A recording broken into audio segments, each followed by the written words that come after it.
Captain Jake Morrison stood on the bridge of the research vessel Horizon's Edge, staring at the most incredible sight he had ever witnessed. Through the massive viewport, a ship unlike anything in the known galaxy drifted silently through the purple mists of the Kepler Nebula. The vessel was enormous, easily 10 times the size of his own ship, and its hull seemed to be made of some kind of crystalline material that shifted and flowed like liquid metal under the nebula's strange light. "Captain, I'm reading energy signatures I've never seen before," said Lieutenant Ben Carter from the sensor station. His voice carried a mixture of excitement and concern that Jake had learned to recognize after 15 years of deep space exploration. "The materials don't match anything in our databases, and the design is completely alien to all known galactic civilizations." Dr. Lisa Hamilton, the expedition's lead xenorchaeologist, moved closer to the viewport with her scanner in hand. Her eyes were wide with wonder as she studied the readings. "Jake, this is incredible. The isotope dating suggests this ship is over 50 million years old. That predates every known galactic civilization by at least 40 million years. We're looking at something built by the first sapient species in the galaxy." And Jake felt his pulse quicken. In his 34 years of life, he had served in the military, explored dozens of worlds, and discovered countless alien artifacts, but nothing had ever prepared him for this moment. The ship before them was a relic from the dawn of galactic civilization, a testament to beings who had achieved interstellar travel when the galaxy was young and wild. "Any signs of life aboard?" Jake asked, though he already suspected the answer. Nothing could survive 50 million years in the void of space, not even the most advanced alien technology. "Negative on biological signatures," Carter replied. "But, Captain, there's something strange. The ship's power systems appear to be inactive, yet I'm detecting faint quantum fluctuations throughout the hull. It's almost like the entire vessel is in some kind of hibernation state." The bridge crew exchanged glances. In their line of work, they had learned that ancient alien technology often operated by principles that seemed impossible by current scientific understanding. The fact that this ship still existed after millions of years suggested technology far beyond anything the current galactic community possessed. "Dr. Hamilton, what's your professional assessment?" Jake asked. He valued her expertise in ancient civilizations and her ability to read between the lines of archaeological evidence. Lisa studied her scanner readings more carefully before responding. "The construction techniques are unlike anything we've encountered. The hull appears to be grown rather than built, and the internal structure suggests a level of technological integration that we can barely comprehend. Whoever built this ship had mastered technologies that our current civilization can only dream of." Jake made his decision. "Prepare a boarding party. We're going to investigate." "Captain, I must advise caution," said Commander Ryan Brooks, his first officer. "We have no idea what kind of security systems or booby traps might still be active aboard that vessel. The builders were clearly far more advanced than we are." "I understand the risks, Ryan, but we can't pass up this opportunity. We're archaeologists and explorers. This is exactly the kind of discovery we've spent our lives searching for." Jake turned to address the entire bridge crew. "This ship represents the earliest known example of galactic civilization. The knowledge contained within could advance human understanding by thousands of years. We have to try." The boarding party consisted of Jake, Dr. Hamilton, 2 security officers, and a technical specialist. They used the ship's shuttle to approach the massive vessel, searching for what appeared to be a docking bay near the ship's midsection. The bay doors, if they could be called that, seemed to sense their approach and opened silently to admit them. As they stepped aboard the ancient ship, Jake felt a strange sensation, almost like being watched by unseen eyes. The corridors were vast and empty, constructed from the same flowing crystalline material as the hull. Soft bioluminescent panels provided dim lighting that seemed to respond to their presence, growing brighter as they approached and dimming as they passed. "The atmosphere is breathable," reported Security Officer Kevin Price, checking his scanner. "Temperature is comfortable, and there's no sign of contamination or hazardous materials. It's almost like the ship is maintaining itself for visitors." They made their way deeper into the vessel, following corridors that seemed to guide them toward the ship's center. The architecture was both alien and somehow familiar, as if the builders had understood universal principles of design that transcended species differences. Finally, they reached what could only be described as the ship's heart. A massive chamber opened before them, its walls lined with what appeared to be crystalline data storage matrices. At the center of the room stood a pillar of pure light, pulsing gently with an inner radiance that seemed almost alive. The moment Jake stepped into the chamber, everything changed. The pillar of light began to pulse faster, and throughout the ship, systems that had been dormant for millions of years began to awaken. The walls around them came alive with flowing patterns of light, and a deep harmonic hum filled the air. "Captain," Dr. Hamilton whispered, her voice filled with awe and fear. "I think we just woke something up." The pillar of light in the center of the chamber began to pulse with increasing intensity, and Jake felt a strange tingling sensation wash over him. The crystalline walls around them came alive with flowing patterns of blue and gold, light that seemed to dance and swirl with purpose. The harmonic hum grew deeper and more complex, almost like a massive choir singing in frequencies beyond human hearing. Dr. Lisa Hamilton stepped backward, her scanner beeping frantically as it tried to process the energy readings flooding the chamber. "Captain, the power levels are off the charts. Whatever we activated, it's drawing energy from sources I can't even identify." Security Officer Kevin Price raised his weapon instinctively, though he had no idea what he might be aiming at. "Sir, should we retreat to the shuttle? This doesn't feel safe." Before Jake could respond, the pillar of light began to shift and change. The radiance condensed and took on a more solid appearance, forming what looked like a holographic projection of incredible complexity. Geometric patterns flowed and merged, creating shapes that hurt to look at directly, as if human eyes weren't designed to process such alien mathematics. Then, without warning, a voice filled the chamber. It was neither male nor female, young nor old, but something beyond human categories entirely. When it spoke, Jake felt the words not just in his ears but somehow directly in his mind. "Greetings, travelers from the young species. I am the Keeper of the First Dawn, guardian of this vessel and servant of those who came before. You have awakened me from my long sleep, and I have much to learn about you." The boarding party stood frozen, unsure how to respond to this ancient intelligence. Jake found his voice first, though it came out as barely more than a whisper. "We are explorers from the human species. We mean no harm. We found your ship drifting in the nebula and came to investigate." The Keeper's response came with what seemed like amusement. "Harm, young human? I am older than your son and have witnessed the rise and fall of 1,000 civilizations. Few things in this galaxy could harm me now, but tell me, why did you come aboard my vessel? What drove you to enter the domain of the ancients?" Jake felt the weight of the question, sensing that his answer might be more important than he could understand. "We came because we were curious. We wanted to learn, to understand who built this ship and what they were like. Knowledge and discovery drive us forward." The patterns of light around the Keeper seemed to shift and flow more rapidly. "Curious. How interesting. Most species approach my vessel with fear or greed. The Velinary Empire sought to claim it as a weapon. The Vectar hegemony believed it contained treasure. The Crystalline Collective viewed it as a puzzle to be solved through pure logic. But you speak of curiosity and understanding." Dr. Hamilton stepped forward, her scientific mind overcoming her fear. "You've encountered other species before? How many?" 47 different spacefaring civilizations have found this vessel over the millions of years since my creators departed," the Keeper replied. "Each time I awakened to study them, to test their worthiness. Each time they proved wanting. Each time I returned to my sleep, waiting for the next to arrive."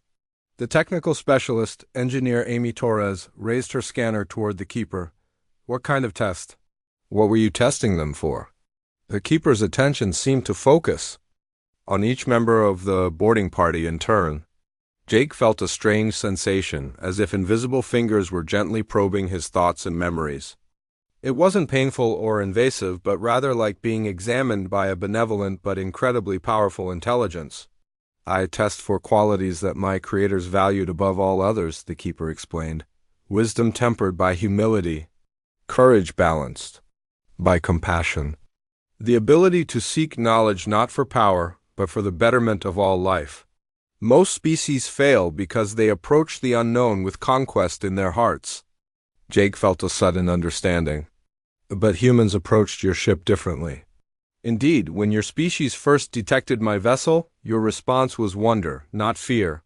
When you came aboard, you moved with respect, not aggression. You asked questions, not to gain advantage, but to understand. This is why I have chosen to reveal myself to you fully, Jake Morrison." The use of his name sent a chill down Jake's spine. "You know who I am?" "I know all of you," the keeper replied. "Lisa Hamilton, seeker of ancient truths. Kevin Price, protector of the innocent. Amy Torres, builder of bridges between science and application. Ben Carter, navigator of both stars and hearts.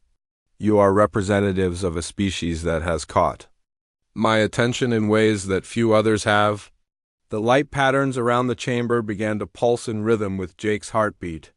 "For the first time in 50 million years, I have found a species that approaches the unknown with the same spirit that my creators possessed. You seek knowledge not to dominate, but to understand. You face danger not with aggression, but with careful courage. You work together not as rivals, but as partners in discovery."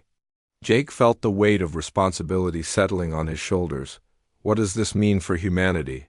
The keeper's response carried undertones of both hope and warning. "It means that you have passed the first test, Jake Morrison. But awakening me was only the beginning. My creators left this vessel as both a gift and a trial. They achieved transcendence and departed this reality, but they left behind guardians like myself to identify worthy successors." The chamber around them began to shift and change, walls becoming transparent to reveal the vast complexity of the ship's interior. "If humanity proves truly worthy, you will inherit not just this vessel, but knowledge that could advance your species by millions of years, but such gifts come with great responsibility. The question now is whether your species is ready for what comes next." Jake looked at his team, seeing the same mixture of awe and determination in their eyes that he felt in his own heart. "What do we need to do?"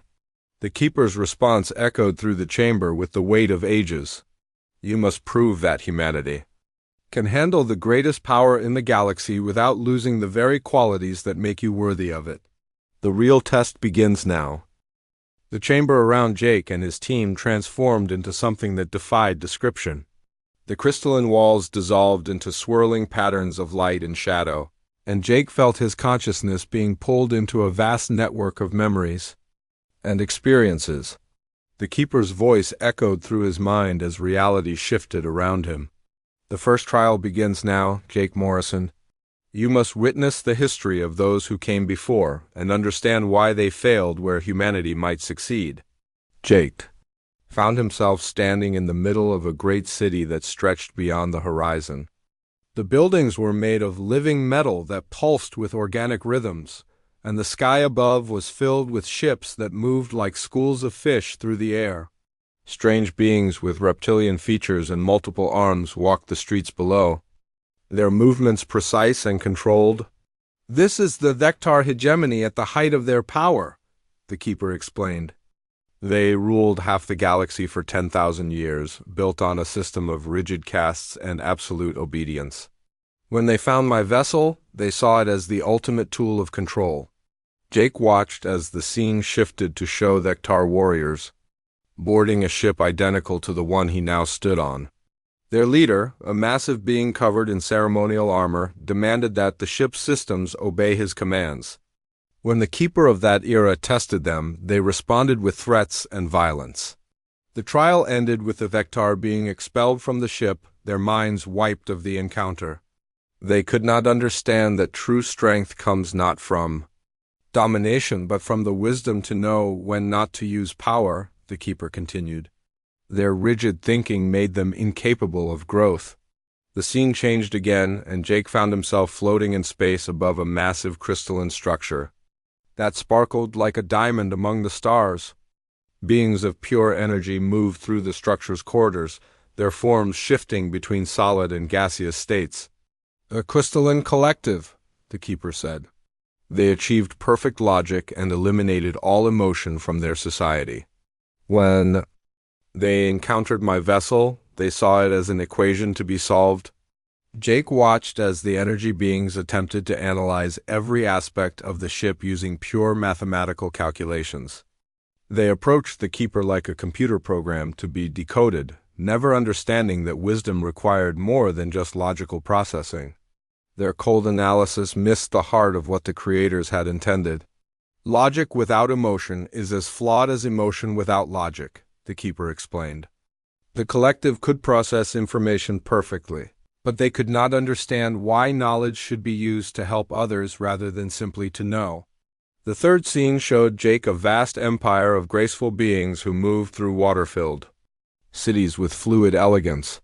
The Velinari had built their civilization on the principle of expansion and conquest, always seeking new worlds to claim and new species to control. The Velinari Empire spread across thousands of star systems, the keeper said. They were brilliant strategists and skilled warriors.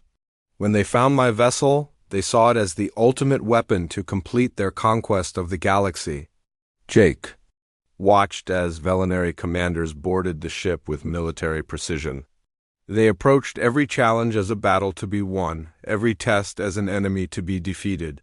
When the keeper presented them with moral dilemmas, they chose the path that gave them the greatest advantage, never considering the cost to others. They understood strength and strategy, but they never learned that true power comes from lifting others up, not from crushing them down. The keeper observed. The visions faded, and Jake found himself back in the chamber with his team.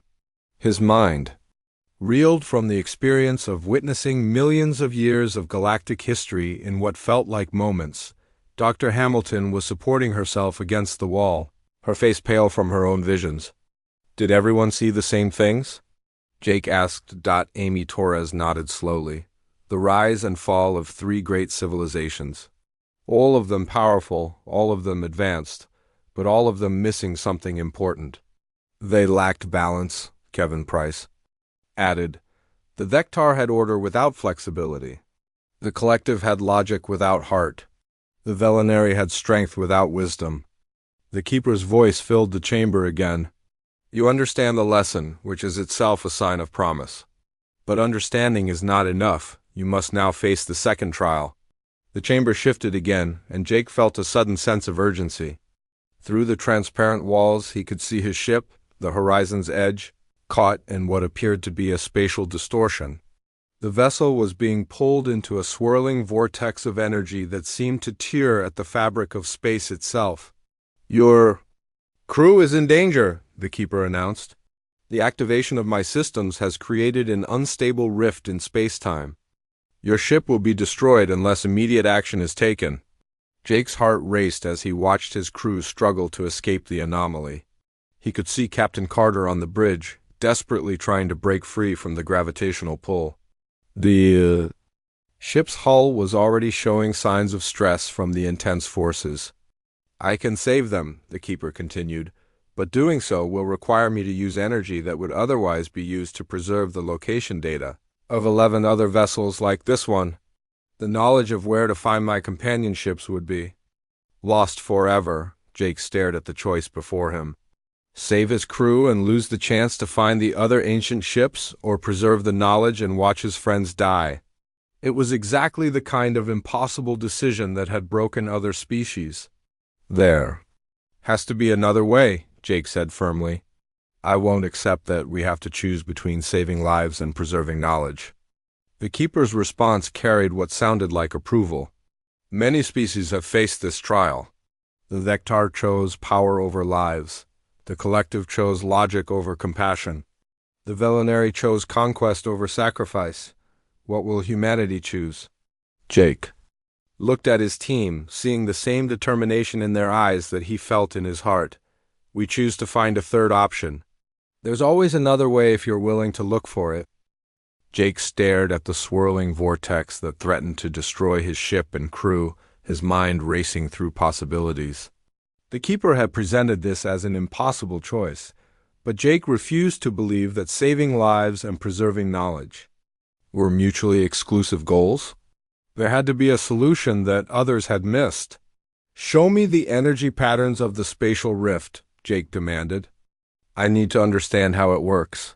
The Keeper's response carried a hint of curiosity. "The rift is a natural consequence of awakening systems that have been dormant for millions of years. The sudden energy release creates instabilities in local space-time that will collapse within minutes." Jake studied the swirling patterns of the anomaly, noting how it seemed to feed on the energy being released by the ship's awakening systems. "What if we don't fight the rift? What if we use it instead?" Dr. Hamilton looked at him with confusion.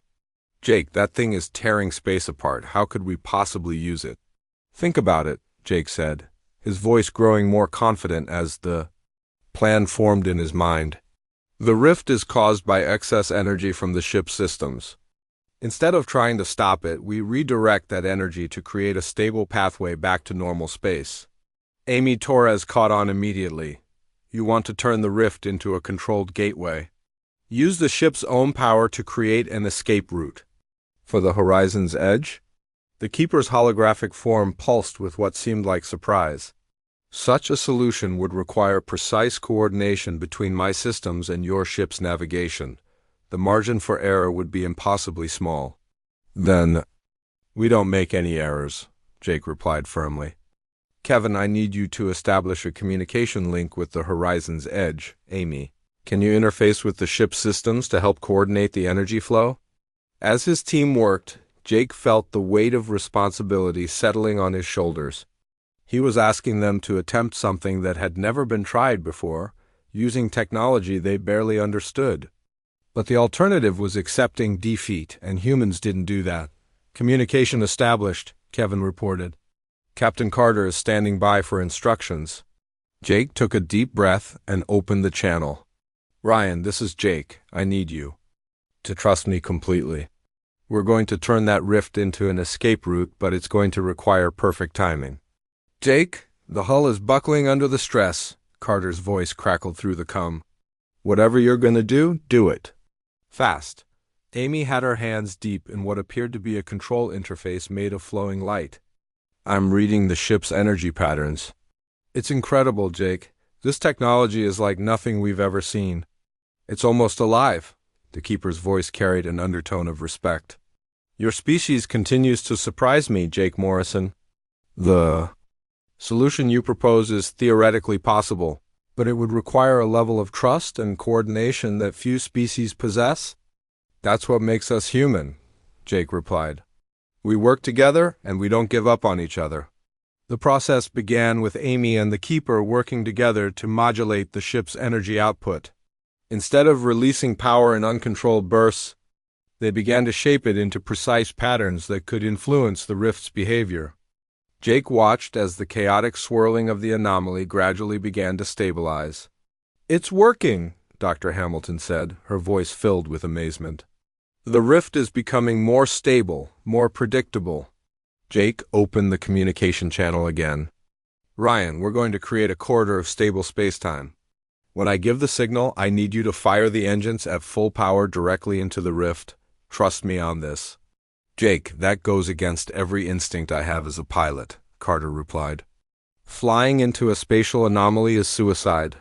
"Not if we turn it into a doorway first," Jake said. "I need you to believe in us, Ryan. Believe in what humans can accomplish when we work together." The coordination required was unlike anything Jake had ever attempted. Amy was interfacing with alien technology that operated on principles beyond human science. Kevin was maintaining communication across distorted spacetime. Dr. Hamilton was calculating trajectory changes in real time. And Jake was orchestrating it all while learning to work with an artificial intelligence older than human civilization. "Energy patterns are stabilizing," Amy reported. "The rift is becoming a controlled passage. Now, Ryan, full power into the rift." Jake commanded. Through the chamber's transparent walls, Jake watched as the horizon's edge fired its engines and plunged directly into the heart of the spatial anomaly. For a moment that seemed to last forever, the ship disappeared into the swirling energy. Then, in a burst of light, it emerged on the other side, free from the rift's influence. "We did it!" Kevin shouted. "The ship is clear and all systems are normal," but Jake barely heard him. His attention was focused on the Keeper, whose holographic form was pulsing with what could only be described as excitement. "You preserved both lives and knowledge. You found a solution that honored both wisdom and compassion." The chamber around them began to shift and change once more. "You have passed the second trial, Jake Morrison. But now comes the most difficult test of all. You must merge temporarily with my consciousness to understand what it means to be a guardian of ancient knowledge." Jake felt a moment of fear. The idea of merging his mind with an alien artificial intelligence was terrifying. But he had come too far to turn back now. "What will happen to me?" he asked. "You will experience what I have experienced," the Keeper replied. 50 million years of solitude, waiting for a species worthy of the gift left by my creators. You will understand the loneliness of being the last remnant of a transcended civilization. And you will learn whether humanity is truly ready for the responsibility that comes with ultimate knowledge. Jake looked at his team, seeing their concern and support in equal measure. "If I don't come back from this, make sure humanity knows what happened here. Make sure they understand what we discovered." Dr. Hamilton stepped forward. "You will come back, Jake. That's what humans do. We face the unknown and we come back stronger." Jake nodded and turned to the Keeper. "I'm ready." The pillar of light began to expand, reaching out to envelop Jake's consciousness. As the alien intelligence merged with his own, Jake felt his awareness expand beyond anything he had ever imagined. He was no longer just Jake Morrison, human explorer. He was the Keeper of the First Dawn, guardian of ancient wisdom, and he finally understood what it meant to be truly alone in the universe. Jake's consciousness exploded outward as the Keeper's ancient mind merged with his own. Suddenly he was no longer standing in the chamber, but floating in a vast ocean of memories and experiences that stretched across millions of years. He felt the weight of endless time pressing down on him, the crushing loneliness of being the last voice from a civilization that had transcended beyond the physical universe. Through the Keeper's memories, Jake experienced the glory days of the predecessors. They had been beings of incredible wisdom and compassion who had built their civilization on the principle that knowledge should always serve life.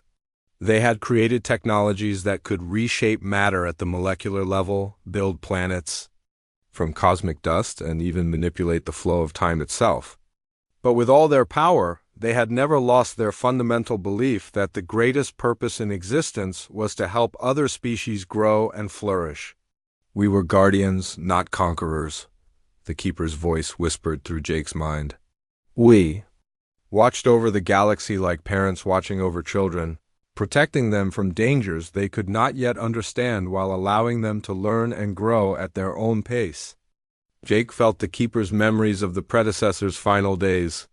They had reached a point where their understanding of the universe had grown so complete that they could no longer exist as physical beings.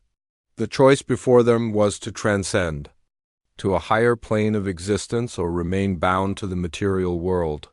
They chose transcendence, but not before creating the Keeper ships as a gift for whatever species might prove worthy of inheriting their legacy.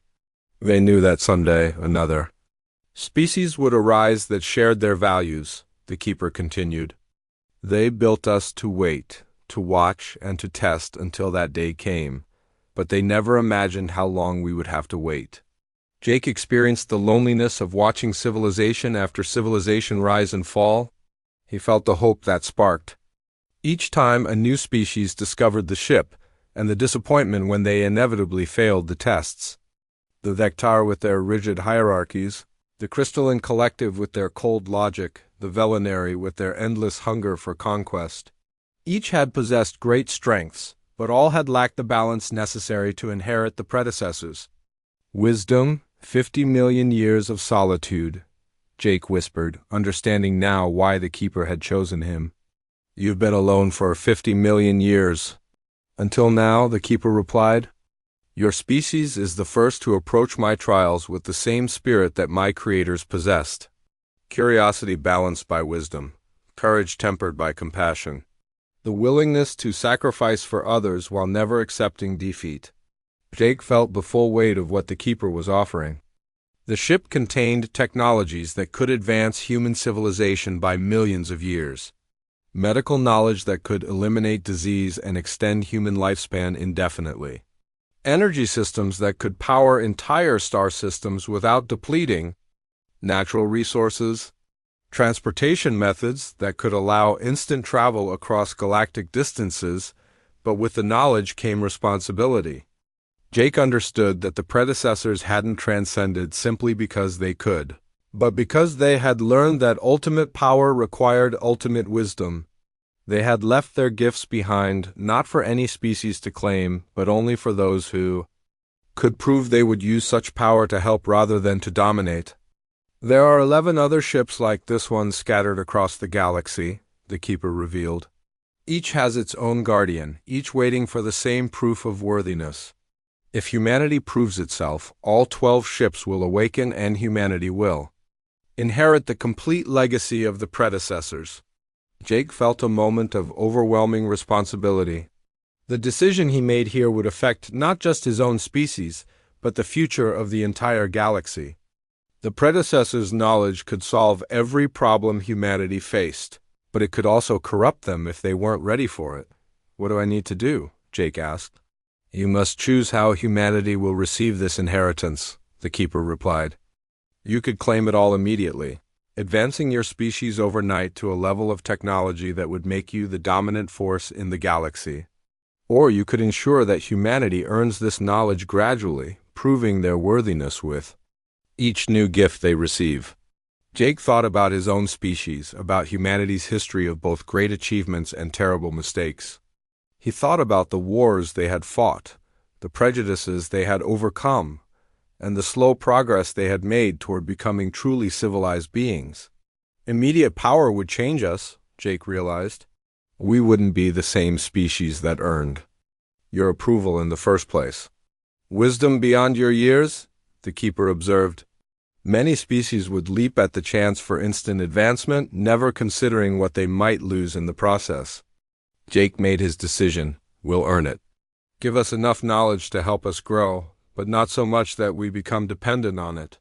Let humanity prove itself worthy of each new gift before receiving the next. The Keeper's approval flowed through the merged consciousness like warm sunlight. You understand what your creators learned? True power comes not from what you can take, but from what you choose not to use until the time is right.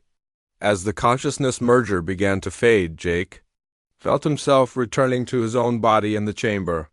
But he brought with him a deep understanding of what it meant to be a guardian of ancient wisdom. The Keeper had shown him not just the history of the galaxy, but the responsibility that came with shaping its future. Welcome back, Dr. Hamilton said, her voice filled with relief. You were gone for almost an hour. How do you feel? Jake looked around the chamber, seeing his team's concerned faces. But he also saw something else now, a faint network of energy that connected all living beings. It was a gift from the Keeper, a small portion of the predecessor's enhanced perception that would help him guide humanity wisely. I feel like I understand what we're really being offered, Jake replied. This isn't just about advanced technology. It's about becoming the next guardians of galactic civilization. The Keeper's voice filled the chamber one final time. You have passed all 3 trials, Jake Morrison. Humanity has proven itself worthy of the predecessor's legacy. But remember, this is not an ending but a beginning. The real work starts now. 5 years had passed since Jake Morrison first stepped aboard the ancient ship in the Kepler Nebula. Now he stood on the bridge of that same vessel, which the Keeper had named the Dawn's Promise, watching as Earth grew larger on the viewscreen. The ship had become his home, his responsibility, and his greatest challenge all at once. The journey back to human space had been carefully planned. Jake had returned with only a fraction of the Keeper's knowledge, just enough to help humanity take its next steps forward without overwhelming them. Medical advances that extended human lifespan by decades. Energy systems that were clean and efficient but not so advanced that humans would stop trying to understand how they worked. Communication technology that helped break down barriers between the scattered human colonies. Dr. Hamilton sat beside him, now serving as his chief advisor and the keeper of humanity's growing relationship with ancient knowledge. "The Council is ready to hear the full truth," she said quietly. "Are you ready to tell them?" Jake nodded, though he felt the weight of what was coming. For 5 years, he had told humanity's leaders that he had made contact with a friendly artificial intelligence that was willing to share some technology. The truth about the predecessors, the tests, and the 11 other ships waiting throughout. The galaxy had remained classified at the highest levels. But now it was time for humanity to understand what they had truly inherited. The ship settled into orbit around Earth, and Jake prepared for the most important presentation of his life. The Global Council had assembled in Geneva with representatives from every human colony and faction. They knew they were about to learn something that would change everything, but they had no idea how much. Jake stood before the assembled leaders, feeling the Keeper's presence in the back of his mind like a supportive friend. Over the years, he had learned to work with the ancient intelligence as a partner rather than a master. The Keeper had guided him, but the choices had always been Jake's to make. 5 years ago, we discovered something in the Kepler Nebula that changed our understanding of the galaxy, Jake began. Today, I'm going to tell you the complete truth about what we found and what it means for humanity's future. He told them about the predecessors, the first species to achieve true galactic civilization 50 million years ago. He explained how they had transcended to a higher plane of existence, leaving behind 12 ships to test and guide whatever species might prove worthy of inheriting their legacy. He described the trials that 47 other species had failed, and why humanity had succeeded where all others had failed. The reaction was exactly what Jake had expected. Some council members demanded immediate access to all 12 ships and their knowledge. Others feared the responsibility and wanted to reject the inheritance entirely. A few suggested that the information should be kept secret to prevent panic or misuse. Admiral Patricia Wells, the head of the Colonial Defense Force, was the first to ask the crucial question. If there are 11 other ships out there, why haven't we claimed them yet? Think of what humanity could accomplish with that level of technology. Jake had been preparing for this moment for 5 years, because claiming them all at once would destroy everything that makes us human. The Keeper showed me what happened to species that gained too much power too quickly. They either became stagnant, dependent on technology they didn't understand, or they became tyrants who used their power to dominate others. Dr. Marcus Webb, the chief scientist of the Martian colonies, leaned forward in his chair. But surely we could handle it better than the others. We've proven ourselves worthy. We've proven ourselves worthy of the opportunity to earn more, Jake corrected. The predecessors didn't transcend because they found ultimate technology. They transcended because they learned ultimate wisdom. That's a journey, not a destination. Jake activated a holographic display that showed the locations of the 11 other ships scattered across the galaxy. Each ship will only awaken for a human who has proven themselves ready for that level of responsibility.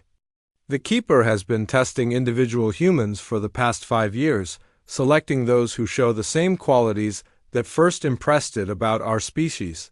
The display showed images of humans working with alien technology, leading joint missions with other species and making difficult moral choices under pressure. Captain Nina Rodriguez had awakened the second ship by choosing to save a veterinary colony from a natural disaster instead of pursuing military advantage. Dr. Alex Chun had gained the trust of the third ship by using its medical knowledge to develop treatments that he immediately shared with all species, not just humans. We're not just inheriting technology, Jake continued. We're inheriting the responsibility to guide the galaxy toward its next phase of development. The predecessors didn't rule the galaxy, they shepherded it. That's what we're being asked to do. President Sarah Martinez of the United Earth government asked the question that everyone was thinking. What does this mean for our relationship with other species? Will they accept humanity as the new guardians of ancient knowledge? Jake smiled, remembering his recent conversations with leaders from across the galaxy. Some species are already asking to be tested themselves. The Keeper doesn't just evaluate humans anymore. It's testing members of other species who want to prove they've grown beyond their civilization's earlier limitations. The Velinari have produced 3 candidates who show real promise. Even some Vectar are beginning to question their rigid hierarchy system. The room fell silent as the implications sank in. Humanity wasn't just becoming the inheritors of the predecessors' legacy. They were becoming the bridge that would help other species reach the same level of development. The galaxy is entering a new golden age, Jake said, his voice filled with hope and determination. For the first time in 50 million years, multiple species are working together toward transcendence rather than conquest. We have the chance to build something that even the predecessors never achieved, a truly cooperative galactic civilization. Admiral Wells raised her hand. What happens when we've awakened all 12 ships? What's the final goal? Jake looked out the window at Earth, thinking about everything humanity had accomplished and everything they still had the potential to become. The final goal is the same one the predecessors achieved. When we've learned enough wisdom to use ultimate power responsibly, when we've helped other species reach that same level, when the galaxy is ready for its next evolutionary step, then we'll understand what transcendence really means. He turned back to the council, feeling the weight and wonder of the future stretching out before them. We thought we were explorers looking for ancient artifacts. We discovered we were students preparing to become teachers. The universe is vast, and there are always new species taking their first steps toward the stars. Our job now is to make sure they never have to feel alone and to help them become worthy of the gifts that await them. The vote was unanimous. Humanity would accept the responsibility of becoming the galaxy's new guardians, earning their inheritance. One ship at a time, one species at a time, one act of wisdom at a time. The oldest ship in the galaxy had awakened and chosen a human, but that was only the beginning of the story.